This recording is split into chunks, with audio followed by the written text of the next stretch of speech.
Hello and welcome back to the National League Rugby Preview Show, Round 8's episode, powered by Talking Rugby Union. And as you know by now, the aim of this is to look ahead to the National League Rugby weekend, whilst also giving our clubs a platform to tell us a little bit more about themselves. So supporters of National League Rugby and rugby fans in general are encouraged to visit their local National 1 and National 2 club on a weekend. And first up this week, we just wanted to say thank you for all the support we received in the first 8 weeks of the season. Those who follow National League Rugby will know the first rest weekend of the campaign does come next weekend, which means this Saturday's fixtures mark the end of the first segment, the first block of the season. So we just wanted to take this moment to say thank you for all the support that we have had so far.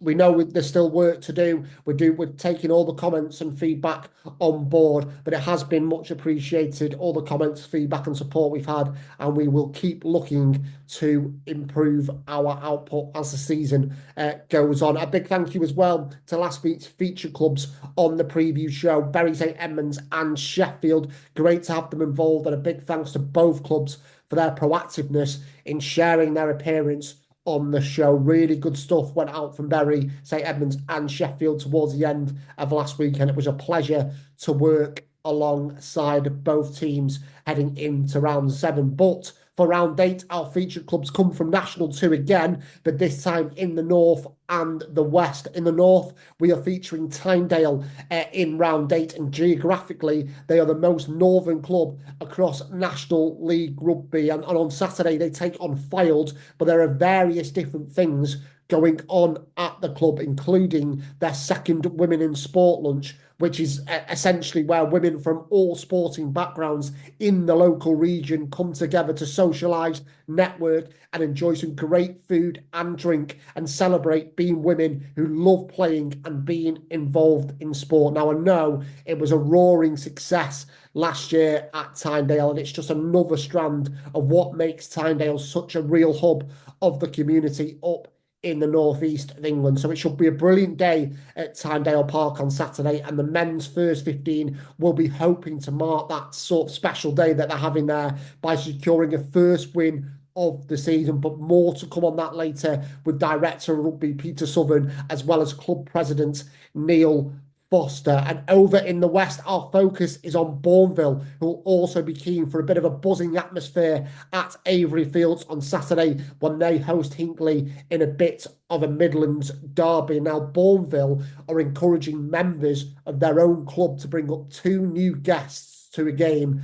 on a Saturday afternoon, and if they do that, they get half-price entry and a free beer voucher. So what more can you ask for? So if you know a member of Bournville Rugby Club, or you are a member of Bournville Rugby Club, it seems like a great time to take advantage of this offer. Bournville have 4 more home games before Christmas, and to kick things off, they do take on Hinckley this weekend, so it feels like a great time to take advantage of that offer, as we say there. So we just wanted to promote that, as well as speak to head coach Matt Price about the season so far for Bournville and the club's steps forward in National 2 West. But as we always do on the National League Rugby Preview Show, we'll start in National 1 and we'll have a look back at round 7, where undoubtedly the headline came at Clifton Lane, where Bishop Stortford became the first team to win at Rotherham Titans since February 2023 by securing a 45-34 victory. 5 first-half tries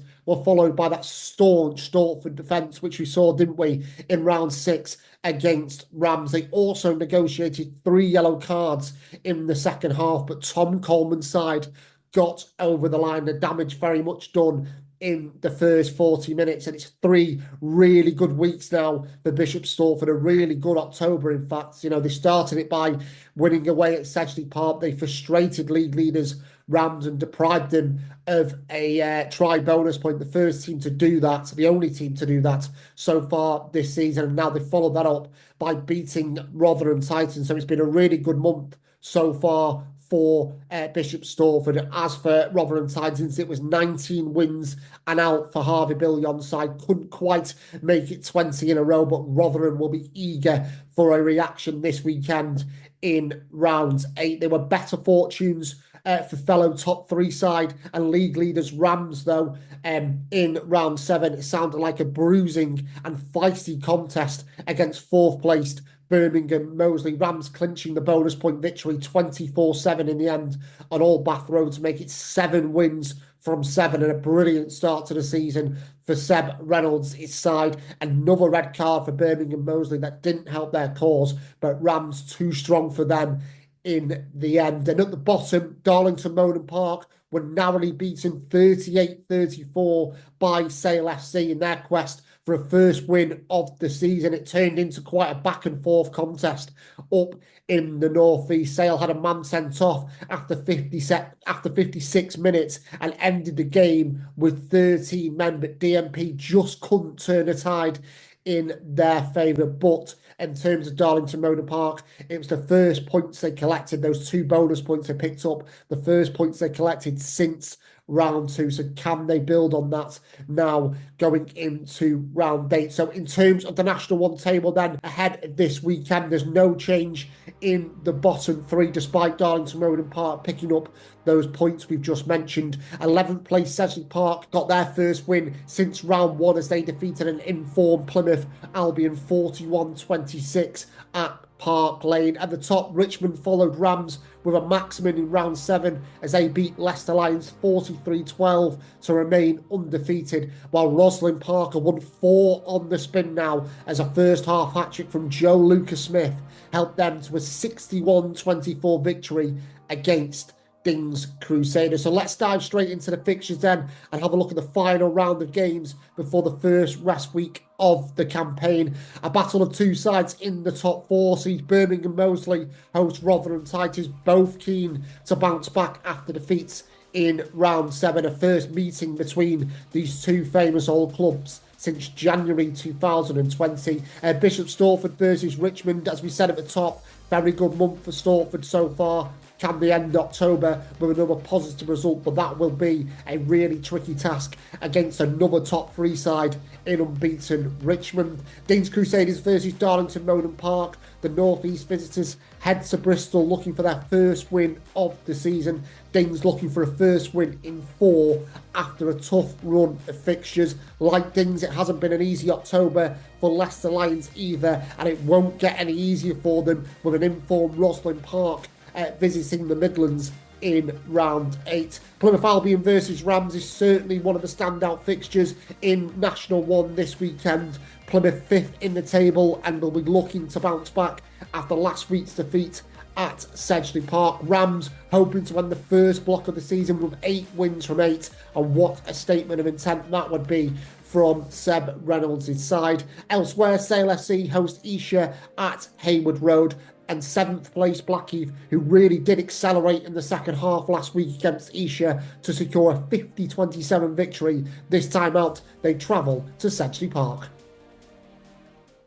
On to National 2 North now, where there is only one place to start, and that is at Aberdale Park, where 2 unbeaten sides in the form of Sheffield and Leeds Tykes met in round 7. Now, we always knew this could be a tight, intense affair, given that 5 points separated both meetings between the clubs last season. And here it was the boot of James Watts who kicked a penalty 4 minutes from time to seal a 13-12 win in Leeds Tykes' favour. We certainly gave it the big build-up on last week's preview show, didn't we? And it certainly delivered in terms of being an engrossing National 2 North clash. That was Sheffield's first defeat at home in over a year, whilst Leeds, it's now 7 wins from 7, and they continue to march on, don't they, to Pete Seaborn's side. And you could argue that was possibly the first real statement of intent of the season in terms of any race for the title. And we know we're only 7 rounds into the season. We're not even a third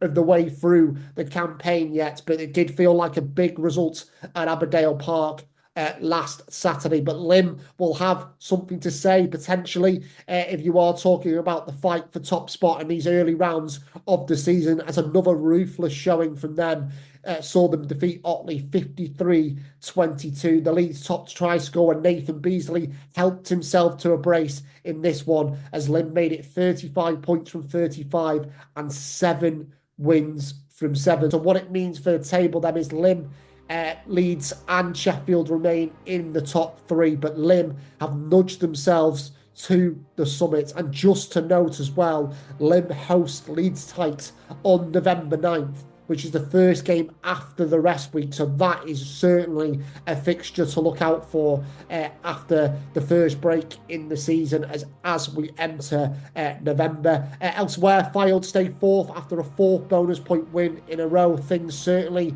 beginning to click for the Lancashire outfit. They defeated Harrogate 61-14 last time out with fly half Patrick Bishop superb at 10 for Fylde. While down at the bottom, there is no change for Sheffield Tigers or Tynedale after round 7. Time were on the wrong end of a Ben Ivory hat-trick as Chester eventually surged to a 46-19 victory over the North East outfit. But will Tynedale be able to change their fortunes in round 8? They are one of our featured clubs on the National League Rugby preview show this week as they prepare to host Fylde at Tynedale Park. And Tyne actually approached us to be featured on this particular week with so much going on at the club on Saturday, not least their 2nd annual Women in Sport lunch, where women from all sporting backgrounds in the region come together to socialise, network and enjoy some great food and drink, whilst also celebrating playing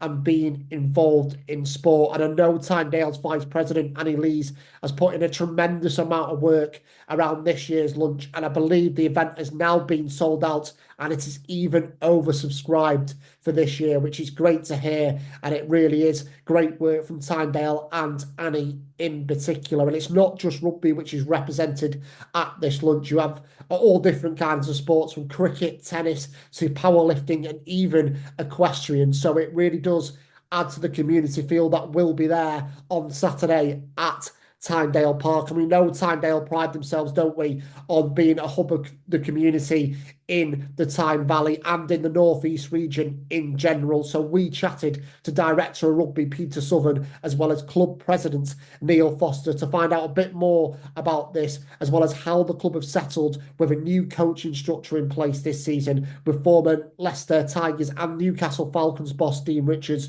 as well as former Falcons player Carl Ferns being part of the setup now at Tynedale Park. And of course, we also looked ahead to their clash against Fylde this weekend.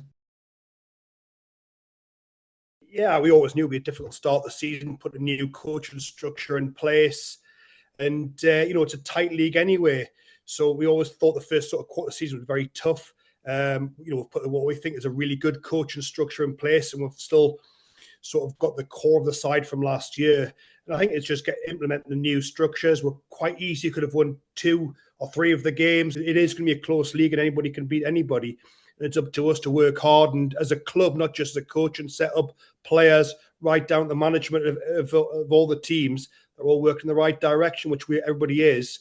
And I think we'll come at the right end of a few results very soon. Yeah, and I think possibly, Neil, working hard has underpinned sort of the great work that Tynedale have done, certainly in National League Rugby. Since I've started reporting on the leagues, you guys are very much stalwarts of these divisions, a National 1 club, just 10 years ago, and regular top 6 finishes in National 2 North. So how important is that hard work behind the scenes, Neil, to the progression we've seen of Tynedale, but also the strength of the club in the region as well? Chris, you can't underestimate it. I think it's huge. I mean, I took over as chairman the year we got relegated, so I'm obviously a bit of a jinx because we've had a bad start to this year when I've come in as president as well. But hey, we set our stall out back then to be the best amateur club that we could possibly be, and I think we've managed to live up to that. And I think the whole ethos and culture is very much around being a very grounded club. There's no big money men, there's no big Mr. Tynedale. It is very much a very dedicated group of variously volunteers, coaches, players, sponsors. Everybody mucks in, everybody has a little role to play, everybody does their bit, and actually that all adds up to one really big, complex jigsaw But because it's all little pieces, there's not one of them in there that's tending to burn you. But yeah, it takes a huge effort. We're working really hard to bring talent through the club. This season, we're running 2 cold sides. We're also trying to get 4 senior sides out on a regular basis. So we, it's all, yes, the first team is at the top of the pyramid at the club, but we've got a great section underneath it. Social players, ones who want to push the first team, the Colts, and the thriving junior section, which is putting out, large numbers at every single age group, from under 7s right through to under 18s, which is fantastic. We've got to maintain that, because it's not just about, I know we've had a few disappointing results, but it's about, the club in 5 years, 10 years, 15 years time. And that's where we need to be at. And, as long as we currently Neil and I and a few others are heavily involved in the club, but we need to make sure that we maintain this sort of foundations and ethos in the club, because it's got to be here in so many years' time, and that's massively important for us. What Peter's just said, he's been through the club from the start, and actually, you look at our first team sheet on a regular basis, and plentifully half of the team are usually homegrown players that have come up through the juniors, come up through the Colts. That's something we work really hard at. We've got over 500 under 18s registered this season, playing junior rugby, and that includes the Colts, but it's still a massive number. You come down on a Sunday morning to pick up your car from a Saturday, and it's almost as busy as on the first team day. Yeah, and I guess, Neil, as well, that one club feeling ethos around Tynedale Park is also particularly maybe epitomised as well by the Women in Sport lunch, which I know is happening on Saturday. I think it's the 2nd edition of the lunch. I think it was a roaring success by some of the stuff on the club website last year. So again, is that another example of you guys being a one club feel, because you are bringing so many different sporting teams from the community in Tynedale and bringing them to your place on a Saturday afternoon? Yeah, I can't wait actually for Saturday. I'm hoping to take a little bit of a back seat and hand over to Annie Lees, who's one of my VPs, to let her run the day. But we've got numerous different sports represented, from name a few: wheelchair rugby, local golf club, equestrian. We've even got a world champion powerlifter coming along. So an eclectic mix. But it's sold. This lunch has been sold out for nearly a month. Yeah, and obviously the bonus, as well as the Women in Sport lunch on Saturday, is your game against Fylde. Obviously, Fylde come into it, Peter, in pretty decent shape themselves. I think they've won the last 3 or 4 games. So I guess you're expecting another tough challenge against another side you're facing who currently sit in the top 6.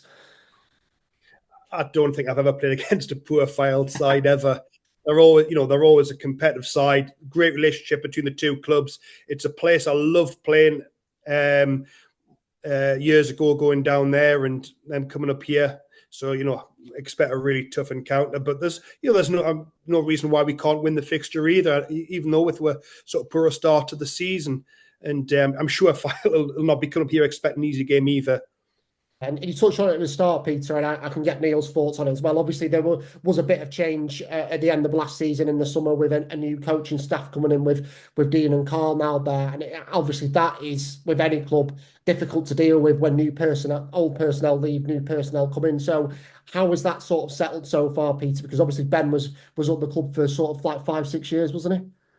Yeah, well, I mean, firstly with Dean, he's put 4 kids through the club, 3 sons and a daughter have all played for the club, so he knows the club inside out.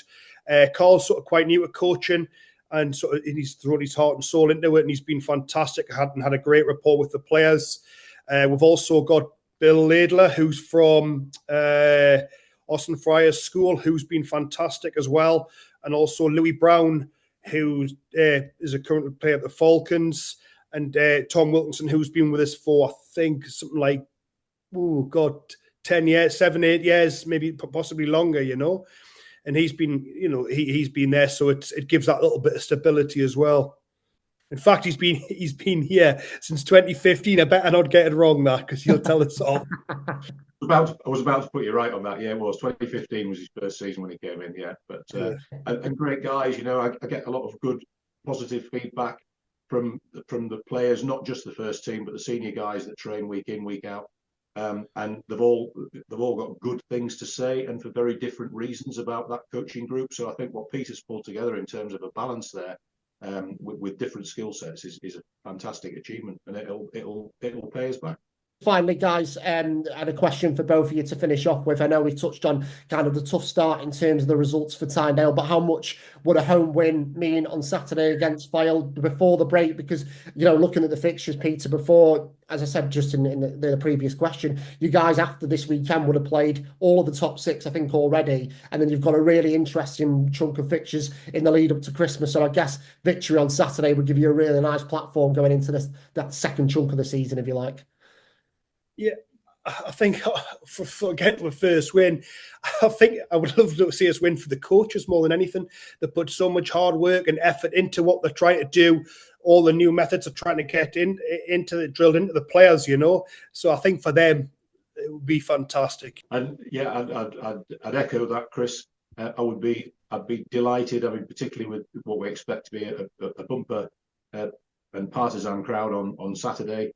The only downside is if we win, it'll cost me a fortune.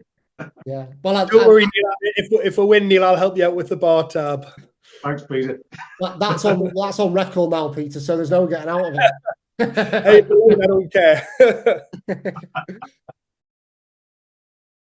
So massive thanks to both Peter and Neil for their time earlier on this week, and you can clearly see and hear how much the club means to both of them, and also how much a victory would mean to both of them this weekend when they do host Fylde on Saturday afternoon. Kickoff is 3 p.m, but the atmosphere will certainly be getting going from at least 12:30 on Saturday. So do get yourselves down to Tynedale Park for a great afternoon, as well as some excellent National 2 North action. So let's have a look at the rest of the fixtures in round 8, and another game taking place in the North East is Billingham against Sheffield. As we said, Sheffield will be looking to get back on the horse straight away after their narrow loss to Leeds last time out. Billingham actually edged this corresponding fixture 16-14 last season, so will there be a repeat of that result at Billingham on Saturday? Harrogate versus Sheffield Tigers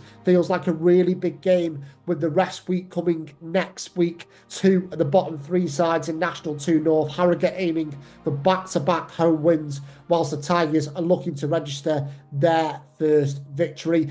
League leaders Lim visit 11th placed Hull in round 8, aiming to end the first segment of the season with their perfect record intact. And what a platform that would be for Adam Fletcher and Andy Davies' side going towards Christmas. Leeds Tykes will also be aiming for an 8th successive win when they host Preston Grasshoppers. Pete Seaborn's side have won 17 straight matches at home, so there is a task for Hoppers, who do come into this off the back of a battling but solid 45-29 win over Hull. Otley take on Chester at Cross Green. The visitors got back to winning ways last time out against Tynedale. Tynedale versus Fylde, we have talked about already. And Wharfdale take on Hull Ionians at the Avenue. Both sides ended 3-game losing streaks last time out, but which one will be able to build on that in round 8? Over to National 2 East now, where there is loads to get stuck into from round 7. And we have to start really at the home of Westcombe Park, Goddington Dean, where it sounded like an enthralling contest between Westcombe Park and Dorking. We had hat-tricks, yellow cards, a red card, great attacking rugby, excellent defence. But in the end, Dorking were able to see out the job and clinch a 40-31 victory away from home. They were down to 12 men with Dorking during the second half, and they finished the game with 14 men after a red card. But it's now 6 wins in a row for the third placed side, and they remain hot on the heels of table toppers Tunbridge Judians, who maintain their 100% start in round 7. They came from behind in the second half to defeat Canterbury 40-24 in the Kent derby. And at the other end of the standings, Oxford Harlequins secured their first ever win in National League Rugby. James Roberts helping himself to 4 tries to see off Colchester 48-22. Another frustrating afternoon for Colchester, who are yet again very much in the contest in this one, but they do remain at the foot of the National 2 East table, with Sevenoaks and Worthing also still without a win. It could have been different for Sevenoaks, though. They lost 26-20 away at Hinckley in round 7. They scored 4 tries but couldn't add the extras to any of them, but certainly steps forward for Adam Bowman's side. At the Summit, no change in the top 3, but Barnes are up to 4th after shrugging off Havant 33-21 last time out. So into the fixtures then, and we'll stick with Barnes, who take on Canterbury this weekend, with the hosts having won their last 8 matches at the Marine Travel Ground, and the last team to beat them on their own patch, yep, you guessed it, it was Barnes back in February. So will the same thing happen again? It should be a really good battle between Barnes and Canterbury, that one. Elsewhere, Colchester welcome an informed Dorking to Raven Park. As we said, Colchester still searching for their first win of the season. Guernsey Raiders versus Bury St Edmunds. The second place hosts got a good win last time out with a 37-14 victory on the road at Old Albanian. They've won all 4 of their home games so far this season, while Bury will travel to Foots Lane on the back of 3 straight wins. The Jacob Ford side will know this will be a test for them on Saturday afternoon. Old Albanian boss James Osborne will be hoping his side can react immediately from that loss against Guernsey last weekend, when they take on a Havant side who have really challenged some of the teams currently in the top half in recent weeks. But can they turn those kind of narrow scorelines they have been on the wrong end of into a positive result on Saturday against Old Albanian? Sevenoaks versus Oxford Harlequins, feels like a really big game, doesn't it? Sevenoaks showing signs that a win might not be too far away. As for Oxford Harlequins, they can build on last week against Colchester, especially as they face Sevenoaks this week and then play 12th place Worthing immediately after the rest week on November the 9th. So it does feel like a really important slot in the season for Pete Davies' side. It's another local rivalry next up. The table toppers Tunbridge Juniors with 7th place Westcombe Park taking the short trip down the A21 to the Slade. And finally, Worthing take on Hinckley. The Hawks indebted to the boot of fly-half Max Titchener last week, as his 16 points helped them to victory over Sevenoaks. As for Worthing, they picked up 4 bonus points from their last 2 games, but they will now want to turn that into a first win of the campaign. And last but not least, we head into National 2 West, where Old Redcliffeans in Scotland Lane is certainly becoming a venue for entertainment this season. A quite simply remarkable comeback by Dan Cox's side in round 7 as they defeated Loughborough Students 49-38 to extend their winning home record to 14 matches. But that record severely looked in doubt after just 21 minutes, because they were 33-7 down were Old Redcliffeans. They fought their way back into the game either side of half-time to take the lead. Loughborough then hit back and looked to undo all the hard work Old Redcliffeans have put in to getting themselves back into the game. But then tries from Bentley Halpin and Jalen Curry sealed a pulsating win for the third placed side. Elsewhere, momentum seems to be with Taunton Titans at the moment in National 2 West. Tony Apside picking up an excellent 23-12 win away at Luctonians. It's now 4 wins in a row for the 5th place Titans, while Camborne were able to stretch their lead at the Summit in round 7. Hooker Ben Priddy scored a 3rd consecutive hat-trick to help power his side to a 40-12 win away at Bournville, and that win for Camborne leaves them 6 points clear of an informed Cinderford who've won their last 5 matches. But that same margin of 6 points is a difference between Cinderford and 10th place Redruth. So it's all very congested in National 2 West at the moment, which from a neutral point of view is something you do love to see. On this week's preview show, though, our second featured club comes from National 2 West in the shape of Bournville. As we mentioned there, the Chocos were beaten by Camborne last time out, which was actually the first defeat at home for Bournville since January. So they'll be looking to bounce back at Avery Fields on Saturday for a Midlands derby against the Hinckley side, who have won 2 of their last 3 matches, and it does feel like the perfect time and the perfect fixture to actually get down to Avery Fields to sample some National League rugby, especially if you are a member of Bournville Rugby Club or if you know a member of Bournville Rugby Club, because up until Christmas, members can bring up to 2 new guests to the club and they get half price entry and a free beer voucher. So what more could you ask for? And to find out a little bit more about that, you can email general@averyfields.co.uk. That's general@averyfields.co.uk, or you can visit Bourneville's social media channels. But in the meantime, we chatted to Bournville head coach Matt Price about the season so far for the club, competing in National 2 West and also taking on Hinckley this weekend. It's been a bit mixed, really. We've had some really good performances, and then we've had some not so good performances. I think for us to have 40 plus at training every Tuesday, Thursday is a big tick in the box for us. The first team have really started to put some good results together, and then our away form is a bit of an issue that we want to sort of try and rectify. So it's been a bit of a roller coaster, to be fair.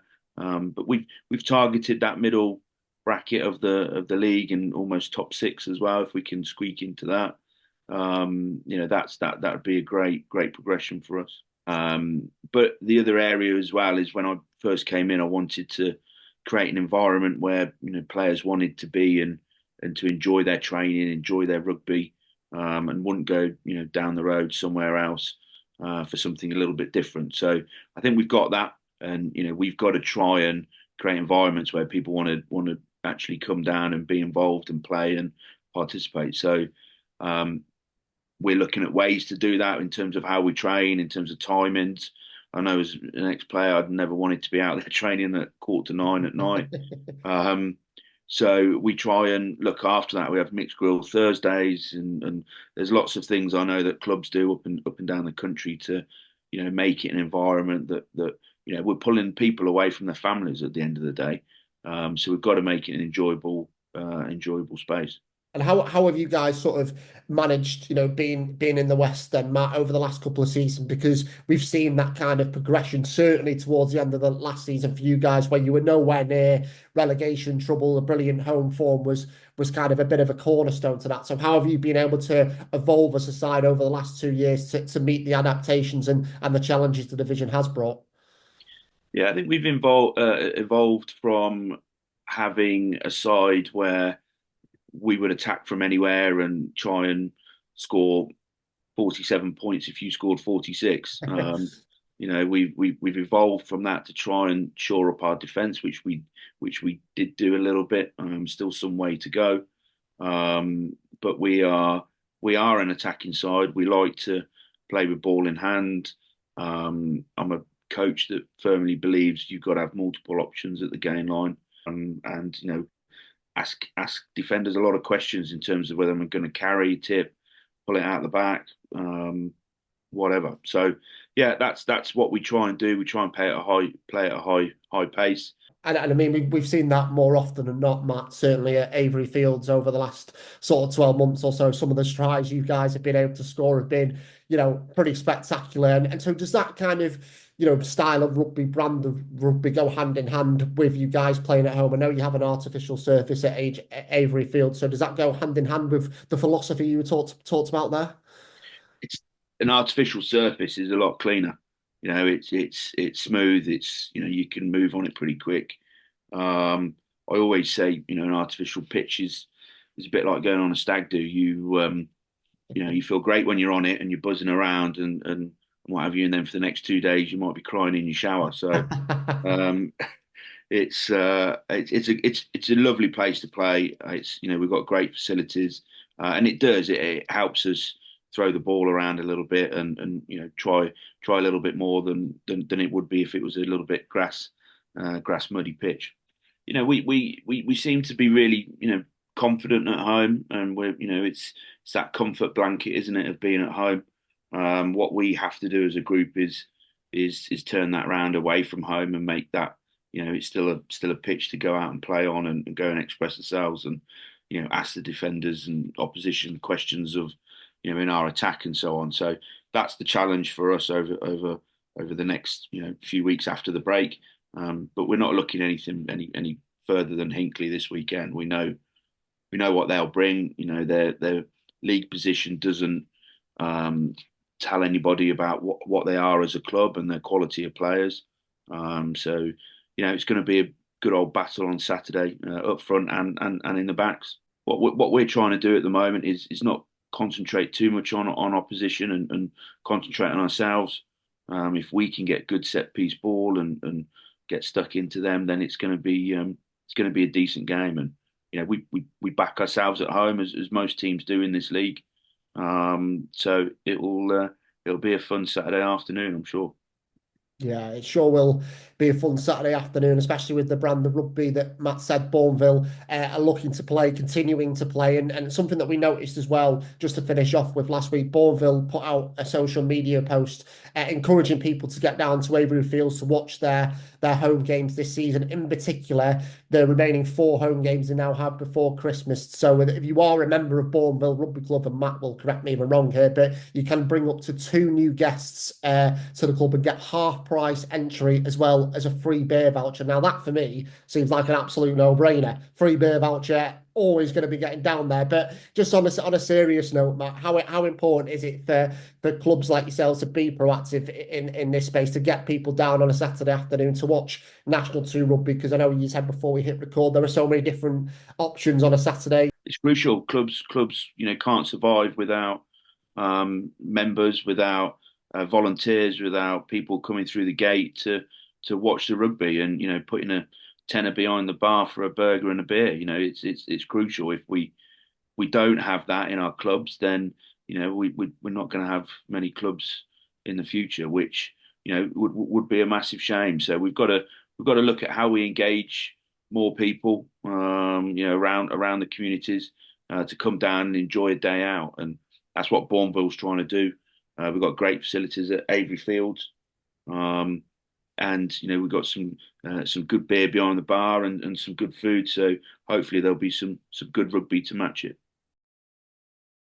So a big thanks to Matt for his time. Great to see National League rugby clubs such as Bournville encouraging people to get down to their club on a Saturday afternoon. And I think the way Bournville are doing it with this offer feels like a really good way to go. And as we said, members at Bournville can bring up to 2 new guests to a game, including Saturday's meeting with Hinckley, and they can get half price entry and a free beer voucher. It sounds like a fantastic initiative for new supporters of National League Rugby to be part of a National League Rugby club. And as we said earlier on, more information around this is available if you do email general@averyfields.co.uk, or you can check out more details on Bournville's social media channels. But there is also some more excellent action to round off the first block of the season in National 2 West, starting with Camborne versus Exeter University.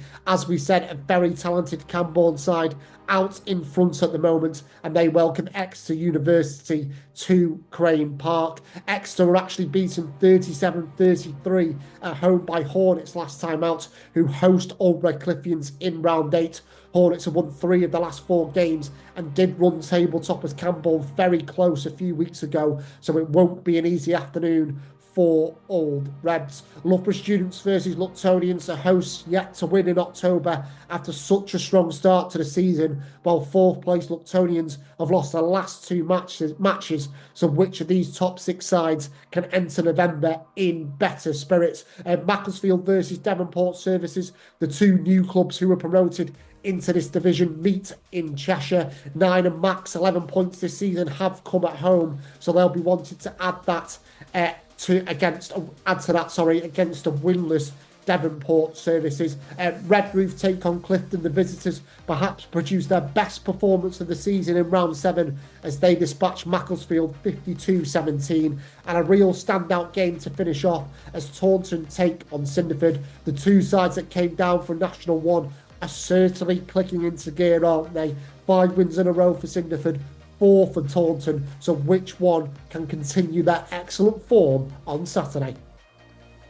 Well, that's it for this week on the National League Rugby Preview Show. We do hope you've enjoyed all of the shows and all of the videos we put together over the course of the first 8 weeks of the season. With it being a rest week next weekend, we are set to be back on November 7th to look ahead to round 9 across National League Rugby. But in the meantime, do continue to like all of our content. Do continue to share all of our content, both on here and on National League Rugby social media channels. And don't forget to hit that subscribe button on our YouTube channel, which is absolutely free to do. We do appreciate all the support, the comments, the feedback we've had so far. And as I said at the top of the show, we'll keep on working to improve our output throughout the course of the season. Don't forget to visit our website for all the latest reviews and previews.